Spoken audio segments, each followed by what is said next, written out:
Hello guys, আসসালামু আলাইকুম। আমার মামলা ভাঙানো শেষ। আমি এখন টেকনিক্যাল আসছি।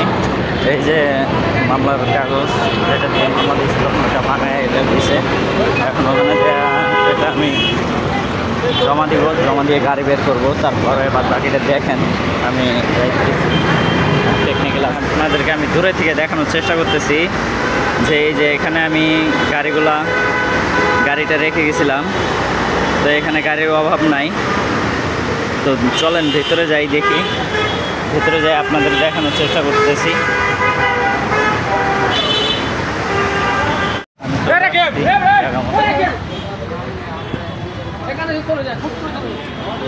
ওখানে দেখতে পাচ্ছি বিশাল সিরিয়াল। তো সিরিয়াল শেষ না হওয়া পর্যন্ত কাজ হবে না।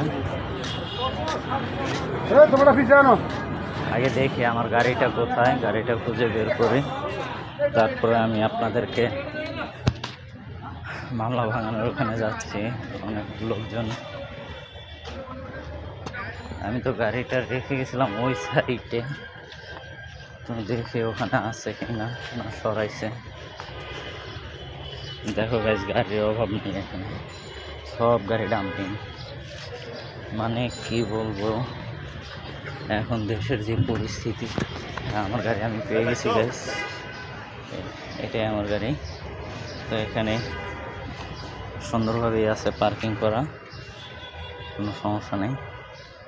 তো এখন আমি এখান থেকে দেখে যাই মামলা ভাঙাইতে, দেখে ওখানে রিসিপ্ট দেওয়ার পরে কি বলে। আশা করি রিসিপ্ট দেওয়ার পরে কোনো ঝামেলা হবে না। এখানেও অনেক পুলিশ সদস্যরা আসছে।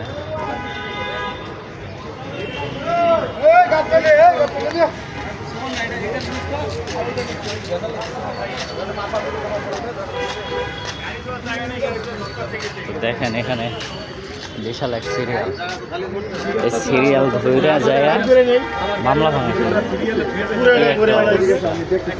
ভাই আপনারা একদিন আইছি না, ওইদিকে খেয়াল আছে? কালকে আইছিলাম, দেয় না।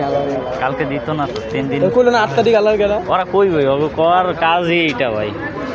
কাগজটা না লইলে ওই দিনটাই দিয়ে দিতাম ভাই, টোকেনটা না।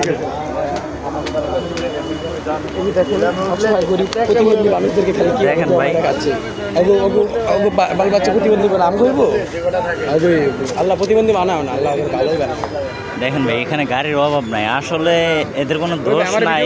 মানে আমার ভিডিও করেন না ভুলে হয়, মানে এখানে কি আমি ভিডিও থাকলে আমি কাটতে দিন ভুলে, কিন্তু আপনার প্রবলেম হবে। এখানে কি বলবো ভাই, দেখেন এখানে মানে বেশিরভাগই অটো গাড়ির উপরে চাপ বর্তমান। আর অটো গাড়ি যারা চালায় তারাই বোঝে কি প্যারা নিয়ে চালায়। অনেকে মনে করে কেন অটো গাড়ি চালাও, অন্য কোনো গাড়ি। আরে ভাই, মেনলি হচ্ছে টাকা ইনকাম। এখন টাকা ইনকাম করতে গেলে কি করবা? ভালো চাকরিতে যাবা, চাকরি হবে না। কি করবা? কোথায় যাবা? আরেকজনের অফিসে কাজ করো, মাস শেষে টাকা নিয়ে ঘুরাইব। বিদিক ইচ্ছা অভাব নাই। এখন অটো গাড়ি চালাও, তাও বিদিক ইচ্ছা, পুলিশে ধরো, এই করো সেই করো।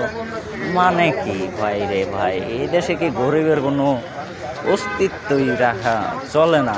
গরিব মানুষ থাকার চেয়ে না থাকাই ভালো।